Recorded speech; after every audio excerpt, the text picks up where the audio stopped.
సుందరగిరి అనే గ్రామంలో రాఘవయ్య కాంతమ్మ గారి కుటుంబం ఉంటుంది. వాళ్ళకి 2 కొడుకులు. పెద్దవాడు రవి, చిన్నవాడు సురేష్. రవికి పక్క ఊరి రామయ్య గారి అమ్మాయి కాంచనతో పెళ్లి జరిగి 2 సంవత్సరాలు గడిచాయి. ఆ మధ్యే సురేష్కి దూరపు బంధువుల అమ్మాయి భువనతో వివాహం జరిగింది. ఈరోజు భువన పుట్టినింటి నుండి మొదటిసారి తన భర్త సురేష్తో అత్తగారింటికొస్తుంది. చలికాలం ఉదయం తెల్లవారుజామున వంటింట్లో హడావిడిగా పనిచేస్తుంది కాంచన. కాంతమ్మ అప్పుడే వంటింట్లోకొచ్చింది. ఏమ్మా కాంచన, ఇంత చలిలో అప్పుడే లేచావా? అప్పుడే వంటింట్లో పని కూడా మొదలెట్టేసినట్టున్నావు. లేకపోతే ఎలా అత్తయ్యా? ఈరోజు చిన్న మరిది గారు, చిన్న కోడలు పెళ్లైన తరువాత మొదటిసారి మన ఇంటికొస్తున్నారు కదా. వాళ్ళొచ్చేసరికి అన్ని రకాల వంటలు సిద్ధంగా ఉండాలి కదా. అవునులే, వాళ్ళొస్తున్నారని రాత్రి నాకు నిద్రే పట్టలేదు. ఆ అమ్మాయి మనతో ఎలా ఉంటుందో ఏంటో. మీరు కంగారు పడకండత్తయ్యా. మన ఇంటికొచ్చాక ఎవ్వరైనా మన మనుషులైపోతారు. భువన కూడా అంతే. హాల్లో రాఘవయ్య గారు టెన్షన్గా లెక్కల పుస్తకం చూస్తుంటారు. రవి పక్కనే కూర్చున్నాడు. కాంచన కాఫీ కప్పులతో అక్కడికొచ్చింది. కాఫీ తీసుకోండి మావయ్య. ఏంటి ఉదయాన్నే అంత సీరియస్గా ఉన్నారు? వ్యాపారం లెక్కలు చూస్తున్నాం కాంచన, కొంచెం నష్టం వస్తుంది. అంతలో బయట కారు హారన్ వినిపించింది. యావండి, కారొచ్చేసినట్టుంది. అందరూ గుమ్మం దగ్గరికి వెళ్తారు. ఒక ఖరీదైన కారొచ్చాగింది. సురేష్, భువన కారులో నుండి దిగారు. అమ్మా, నాన్న బావున్నారా? బావున్నాంరా, రండి రండి. ఆ ఇంటి గడప దాటిన భువన ఆ ఇంట్లో ఉన్న ప్రశాంతతని కూడా చెదరగొట్టబోతుందని అప్పుడెవ్వరికీ తెలీదు. అమ్మా భువన, ప్రయాణం ఇలా జరిగింది? మా సురేష్ నిన్ను బాగా చూసుకుంటున్నాడు కదా? ఏం బాగా చూసుకోవడం అత్తయ్యా. దారిలో కనీసం ఏసీ రెస్టారెంట్ కూడా లేదు. మీ ఊరొచ్చే రోడ్డు మరీ దారుణం. దుమ్ము ధూళి, నా స్కిన్ అంతా పాడైపోయింది.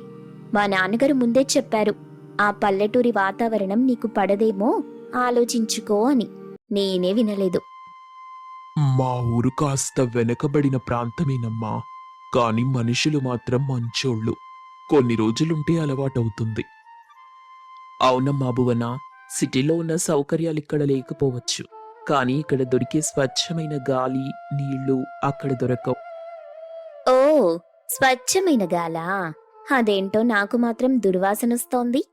బహుశా మీ ఇంటి పక్కనున్న ఆ పశువుల పాక వల్ల కావచ్చు. సురేష్, రేపటికల్లా ఆ పాక తీయించేయి. ఆ వాసన నేను భరించలేను. భువన, అది పశువుల పాక కాదు, మన గోశాల. ఆవులంటే మావయ్య గారికి ప్రాణం. వాటి వల్లే మనకి పాలు పెరుగు వస్తాయి. లక్ష్మీదేవితో సమానమవి. ఓహో, చూస్తుంటే పని మనిషిలా ఉన్నావు. నువ్వు కూడా నాకు సలహాలిస్తున్నావా? అందరూ ఆ మాటకి షాక్ అయ్యారు. కాంతమ్మకి కోపమొచ్చింది. కాని రాఘవయ్య గారు ఆపారు. భువన, ఏంటా మాటలు? వదిన ఈ ఇంటికి పెద్ద కోడలు. అమ్మ తరువాత అమ్మ లాంటిది. రెస్పెక్ట్ ఇవ్వాలి. రెస్పెక్ట్ ఇవ్వడానికి తను మీ నాన్నగారికి బిజినెస్ పార్ట్నరా, లేక మా నాన్నగారిలా కోట్లు సంపాదించిందా? సామాన్యమైన మధ్యతరగతి కుటుంబం కదా. మా స్థాయి వేరు, వాళ్ళ స్థాయి వేరు. తనింకా కొత్త కదా, సర్దుకోవడానికి టైం పడుతుంది. భువన, నువ్వు అలసిపోయావు కదా, నీ గది సిద్ధంగా ఉంది. వెళ్ళి ఫ్రెష్ అవ్వు, భోజనం వడ్డిస్తాను. నాకు ఆకలిగా లేదు. అయినా మీరు చేసే ఆ పప్పు చారు నేను తినలేను. సురేష్, నాకు పిజ్జా కావాలి. నేను కాంచన ఉదయం నుండి కష్టపడి నీకోసం పంచభక్ష పరమాన్నాలు చేస్తే అవన్నీ కాదని బయట తిండి అడుగుతున్నావా?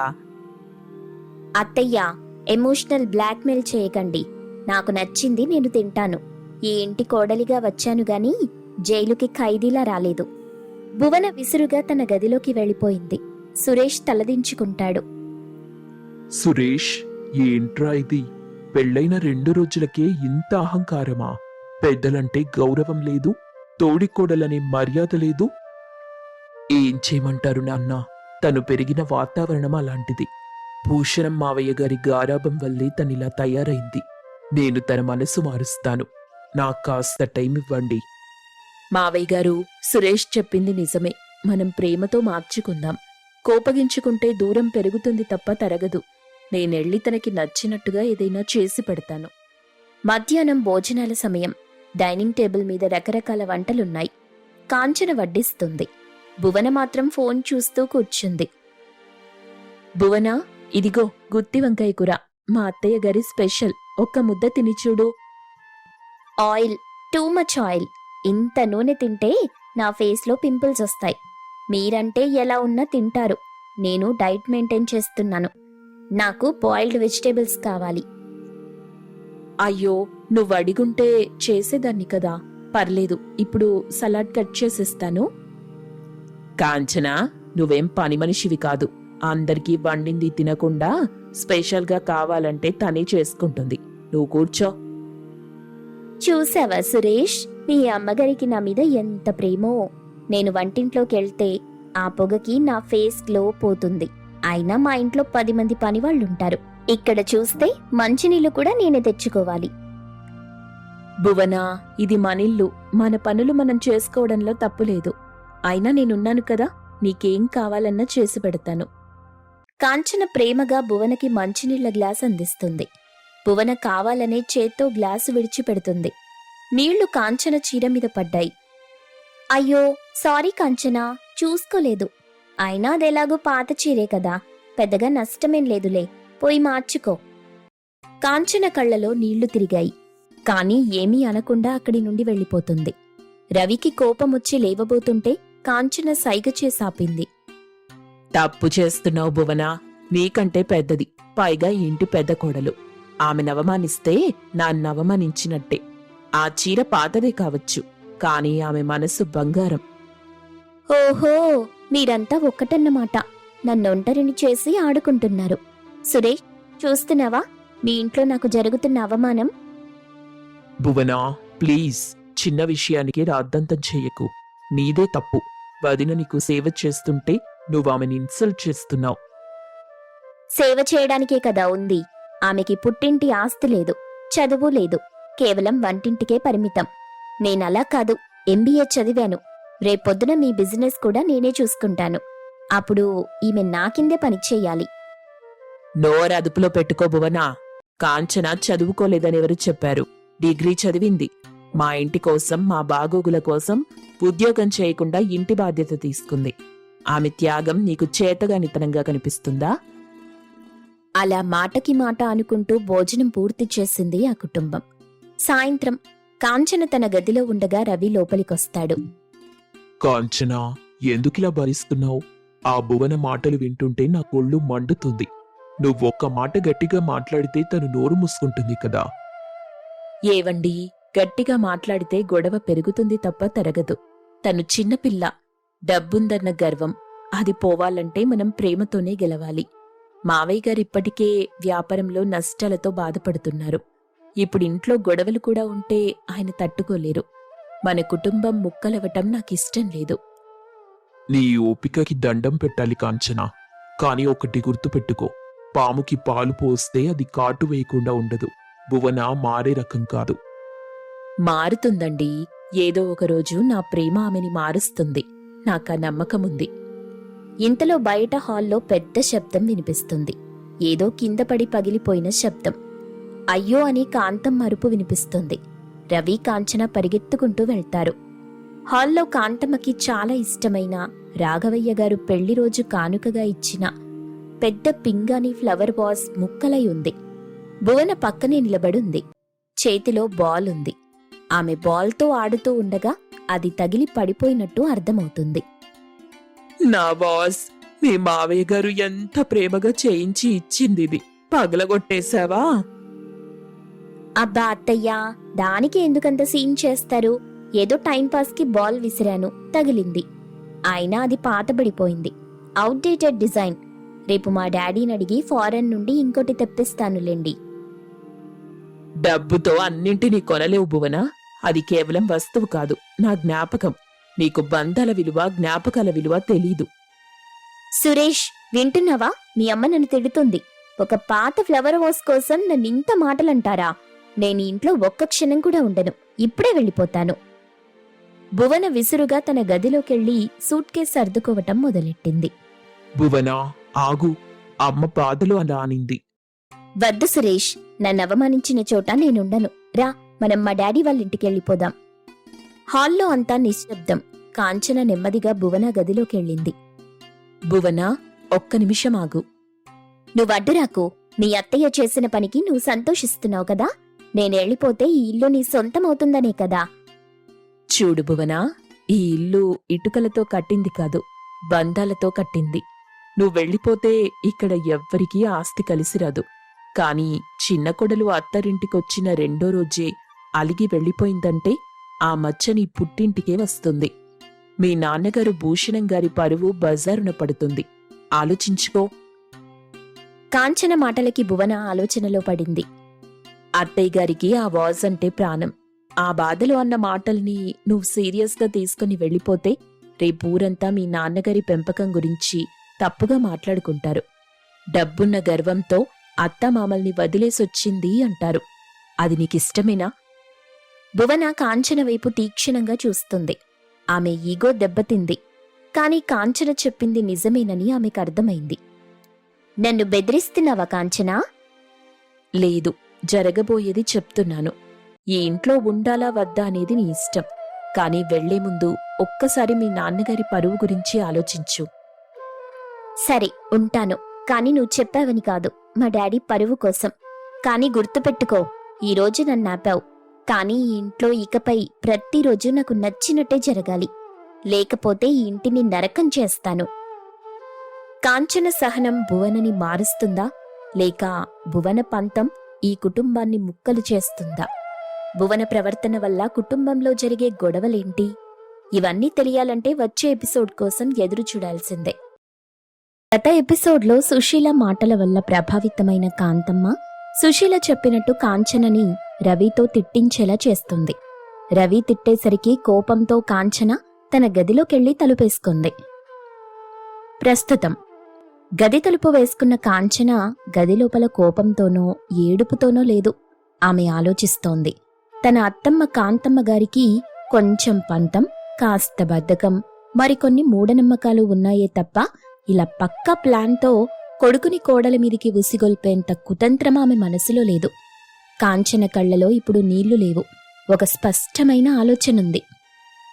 అత్తమ్మగారింతకు ముందు కేవలం చిన్న చిన్న డ్రామాలు చేసేవాళ్లు.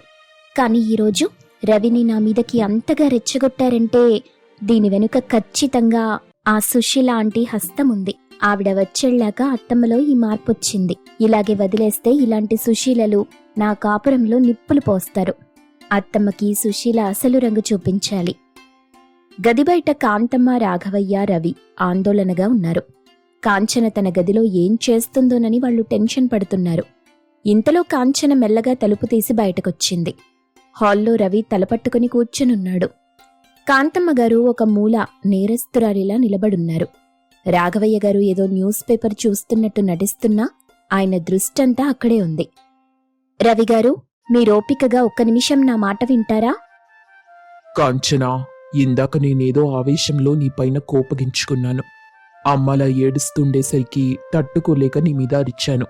అంతే తప్ప నీ మనసుని బాధ పెట్టాలనుకోలేదు. పర్లేదు రవిగారు, మీరావేశపడింది మీ అమ్మగారి కన్నీళ్లు చూసి. కాని ఆ కన్నీళ్లు రావడానికి అసలైన కారణం ఎవరో మీకు తెలీదు. అత్తమ్మగారు, ఒకసారిటొస్తారా? ఏంటే, మళ్ళీ నన్నేమైనా అంటావా? మిమ్మల్ని నేనెప్పుడూ ఏమీ అనలేదత్తమ్మగారు. కాని మీకొక విషయం చెప్పాలి. సుశీల ఆంటీ మీ స్నేహితురాలే కావచ్చు. కాని ఆమె మనస్తత్వం మీకు తెలుసా? పోయిన నెల మన పక్క వీధిలో సుబ్బారావు గారి ఇంటి కోడలు ఇల్లొదిలి వెళ్లిపోయింది. ఎందుకో తెలుసా? ఆ ఇంట్లో కూడా సుశీల ఆంటీ ఇలాగే అత్తగారికి సలహాలిచ్చింది. దాంతో ఆ ఇంట్లో గొడవలయ్యాయి. అప్పుడు ఆ ఇంటి కోడలు వెళ్లిపోయింది. అవును కాంతం, కాంచన చెప్పేది 100% నిజం. ఆ సుశీలకి పక్కా ప్లానింగ్ ఉంటుంది. అత్త కోడళ్లు కలిసుంటే ఆ సుశీల కళ్ళు మండుతాయి. ఒకరింట్లో గొడవ పెట్టి వాళ్ళేడుస్తుంటే చూసి ఆనందించడం ఆవిడకి ఒక హాబీ. మన ఇంట్లో కూడా ఈరోజు జరిగిందదే. అదేం లేదు, తను నా క్షేమం కోరే చెప్పింది. కోడల్ని అదుపులో ఉంచుకోమంది. అంతకు మించి గొడవలేం పెట్టాలని చూడలేదు. అదుపులో ఉంచటమంటే కొడుకుతో గొడవ పెట్టించటమా అత్తమ్మగారు? సరే, మీకు నా మీద నమ్మకం లేకపోతే ఒక పని చేద్దాం. సుశీల ఆంటీ మళ్ళీ వస్తుంది కదా, అప్పుడు నేను చెప్పినట్టు చెయ్యండి. నేను మీ అదుపులోకి వచ్చేశానని, మీరేం చెప్తే అది వింటున్నానని ఆమెకి చెప్పండి. అప్పుడు ఆమె అసలు రంగు బయటపడుతుంది. రవికి కూడా ఇప్పుడు విషయం అర్థమైంది. తన తల్లి అమాయకత్వాన్ని సుశీల ఆసరాగా తీసుకుని ఇంట్లో కావాలనే గొడవలు రాజేయాలని చూస్తుందని గ్రహించాడు. అందరూ కలిసి ఒక ప్లాన్ వేశారు. 2 రోజుల తరువాత సుశీల మళ్లీ ప్రత్యక్షమైంది. కాంతమ్మ గారు కాంచన చెప్పినట్టే యాక్టింగ్ మొదలెట్టారు. ఏవే కాంతం, ఎలా ఉంది మీ ఇంట్లో పరిస్థితి? నేను చెప్పిన ప్లాన్ వర్కౌట్ అయిందా? ఆ రోజు రవిగాడు నీ కోడలికి గట్టిగానే క్లాస్ పీకాడని విన్నాను. అది నిజమేనా? అబ్బో, నువ్వు చెప్పిన ప్లాన్ భలే వర్క్ అయిందిలే సుశీల. రవి ఒక్కసారి గట్టిగా అరిచేసరికి కోడలు పిల్ల దారిలోకి వచ్చేసింది. ఇప్పుడు నేనేం చెప్తే అది చేస్తుంది. అణిగి మణిగి ఉంటుంది. అవునా, అంత తేలిగ్గా దారిలోకి వచ్చేసిందా కాంతం? ఇప్పుడు నువ్వు అసలు పట్టు బిగించాలి. అదానికి మణిగుందని నువ్వు మెత్తబడితే మళ్ళీ తలెత్తుతుంది. ఇప్పుడు దానికి కఠినమైన పనులు అప్పగించు. అసలు పుట్టింటికి వెళ్తానని మాటే ఎత్తకుండా చెయ్యాలి. అంటే ఏం చేయమంటావు? చూడు, దానికి విశ్రాంతి అస్సలుండకూడదు. ఏదో పని చెప్పు. అదొక పని అయిపోయిందని అనుకునే లోపే ఇంకో పని అప్పగించు. పొద్దున్నే లేచి వాకిలుడ్చి ముగ్గు పెట్టడం దగ్గర నుండి రాత్రి గిన్నెలు తోమేదాకా అన్నీ దానితోనే చేయించు. అది అలసిపోవాలి. అప్పుడు నీ దగ్గరికొచ్చి కాళ్ళు పట్టుకుంటుంది. అప్పుడు గాని దానికి నీ పవర్ ఏంటో అర్థం కాదు. కాంతమ్మ గారికి గుండెల్లో రాయి పడ్డట్టు అయ్యింది. సుశీల తనకి సాయం చేయటం లేదు, తన కోడల్ని హింసించమని చెప్తుందని అర్థమైంది. సరిగ్గా అప్పుడే కాంచన లోపలి నుండి నవ్వుతూ వచ్చింది. ఏంటి సుశీల ఆంటీ, అత్తగారి పవర్ అంటే కోడల్ని పని మనిషిని చేయటమేనా? మరి మీ కోడలు మీ ఇంట్లో ఏం చేస్తుంది? ఆమె కూడా పొద్దున్నే లేచి ముగ్గు పెట్టి గిన్నెలు తోముతుందా? లేక మీరు పెట్టే టార్చర్ భరించలేక సాఫ్ట్వేర్ కంపెనీలో నైట్ షిఫ్ట్లో చేస్తుందా? మీ ఇంట్లో కూడా మీ కోడల్ని బాధ పెడుతూనే ఉంటారా? ఏంటే అంత మాటన్నావు? నేను మీ అత్తయ్య క్షేమం కోరి ఏవో 4 మంచి మాటలు చెప్తున్నాను. క్షేమం కోరా? పక్క వీధిలో 2 కాపురాలు కొల్చారు. అది మీ క్షేమమా, వాళ్ళ క్షేమమా? సుశీల ఆంటీ, మీకొక విషయం చెప్పాలి. మా అత్తమ్మగారు నా మీద ప్రేమతో ఒక మాట అన్నా నేను పడతాను. కాని మీలాంటి వాళ్ళు నూరిపోస్తే పడే రకం కాదు నేను. మా అత్తమ్మగారిని రెచ్చగొట్టి మా ఇంట్లో నిప్పులు పొయ్యాలని చూస్తే ఆ నిప్పు మీ ఇంటికే అంటుకుంటుంది. జాగ్రత్త. కాంతం, చూసావా నీ కోడలు ఎలా మాట్లాడుతుందో? దానికి ఎంత పొగరో చూడు. పెద్దవాళ్లన్న గౌరవం కూడా లేకుండా. చూస్తున్నాను సుశీల, దీని పొగరు కాదు, నీకు తంత్రం. నా కోడలు నాకేది కావాలో అది చేసి పెడుతుంది. నువ్వు చెప్పినట్టు దాన్ని పని మనిషిని చేయాల్సిన అవసరం నాకు లేదు. ఇప్పటిదాకా నీ మాటలు విని నా కొడుకు కాపురంలో చిచ్చు పెట్టాను. ఇక చాలు. నువ్విక్క నుండి వెళ్తావా లేక గెంటేయమంటావా? చాలా బాగా చెప్పారత్తయ్య. ఇప్పుడు మీరు ఈ సుశీల గారి కుతంత్రాన్ని అర్థం చేసుకున్నారు. ఇలాంటి వాళ్ళు ఇంట్లో ఉంటే కాపురాలు కూలిపోతాయి. ఇలాంటి వాళ్ళకి ఎంత దూరంగా ఉంటే అంత మంచిది. ఓహో, అత్తాకోడళ్ళు కలిసిపోయారన్నమాట. సరే, నాకేంటి, మీ కర్మ. కానీ కాంతం, ఒక్క మాట గుర్తుపెట్టుకో. నీ మీద ప్రేమతో చెప్పాను గాని గొడవ పెట్టాలని కాదు. నా మాట విను. ఈ రోజు కాకపోయినా ఎప్పటికైనా నీ ఆస్తి మొత్తం రాయించుకొని నీ కోడలు నిన్ను గెంటేస్తుంది. అప్పుడు నా దగ్గరికే ఏడుస్తూ వస్తావు. జాగ్రత్తగా ఉండు. నీకంతా మంచే జరగాలి. నేనెళ్తున్నా. నీకా దేవుడి తోడుండాలి.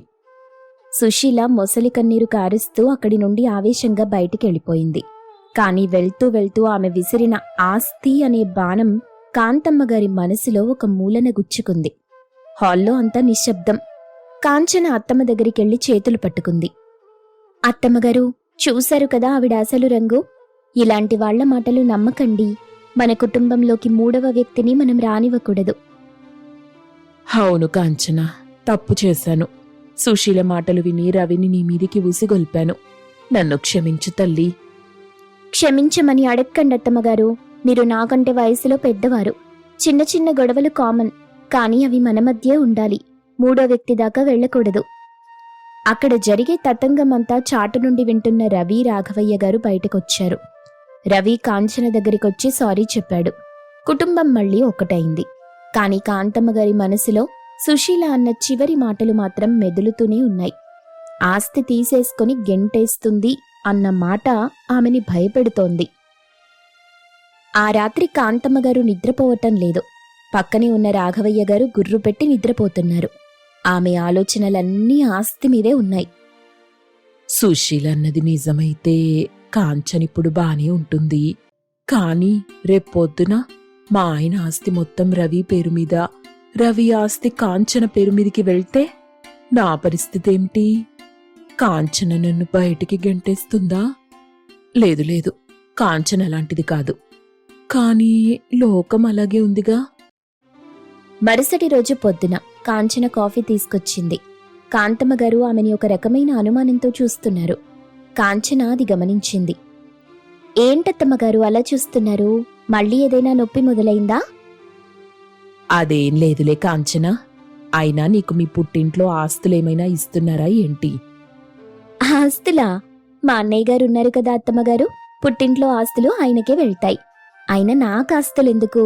మీరు, మావయ్య గారు, రవి, మీ ప్రేమే నాకు పెద్ద ఆస్తి. అన్ని మాటలు బానే చెప్తారులే, కాని కాలం గడిచే కొద్దీ మనిషి మనసు మారిపోతుంది. అత్తమ్మగారు, మళ్ళీ సుశీల ఆంటీ వైరస్ మీ బుర్రలోకెక్కిందా? ఆవిడ వెళ్తూ వెళ్తూ ఏదో ఆస్తి గురించి వాగింది కదా, అదే ఆలోచిస్తున్నారా మీరు? అలా అని కాదు కాంచన, భవిష్యత్తు గురించి భయమేస్తుంది. అత్తమ్మగారు, ఆస్తంటే కేవలం పేపర్లు కాదు, ఈ ఇల్లు, ఇందులో ఉండే మనుషులు. మీరు నన్ను నమ్మండి, నేను మిమ్మల్ని బానే చూసుకుంటాను. అయినా ఆస్తి గురించి ఇప్పుడెందుకు? ఏమోలే, నాకెందుకో మనసు కుదురుగా లేదు. నేనీరోజు మా అత్తగారు ఊరెళ్ళొస్తాను. అక్కడేదో పూజుందంట. అత్తమ్మగారు, మళ్ళీ తప్పించుకుంటున్నారా? సరే వెళ్ళండి, కానీ అక్కడెవరైనా కొత్త సుశీలలు తగిలితే మాత్రం జాగ్రత్త. కాంతమ్మ గారు ఊరికి బయలుదేరారు. కానీ ఆమె ప్రయాణం కేవలం పూజ కోసమేనా, లేక తన ఆస్తిని కాపాడుకోవడానికి ఏదైనా కొత్త ప్లాన్ వేస్తున్నారా? సుశీల చెప్పిన భయం ఆమెని కోడలికి దూరం చేస్తుందా? కాంచన తన అత్తమ్మగారి మనసులో ఉన్న భయాన్ని ఎలా పోగొడుతుంది? ఈ విషయాలన్నింటికీ సమాధానం తెలియాలంటే 5వ ఎపిసోడ్ చూడాల్సింది.